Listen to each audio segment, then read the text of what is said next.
একটি নিঝুম এলাকা, সেখানে কোনো লোক সংখ্যা ছিল না। হঠাৎ একটি পাখি চলে আসে। আমি খুব ক্ষুধার্ত ছিলাম, তাই কোথাও পানি খুঁজে পাচ্ছিলাম না।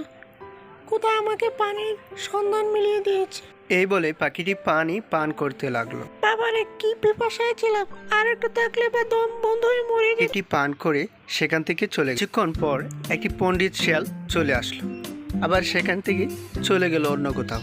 একটি গ্রামে দুটি দুধালো গাভী ছিল। গাভী দুটি অনেক দুধ দিত। হঠাৎ দেখতে পেল খাক আর টুনির গল্প। কিরে বেচারার কাক, তুই এখানে কেন? আমি এখানে থাকবো না, তুই থাকবি। তুই পণ্ডিত কাক, তোর জন্য তো অতিষ্ঠ আমরা। এই তুই, আমি কি করলাম? আমার জন্য তোরা অতিষ্ঠ?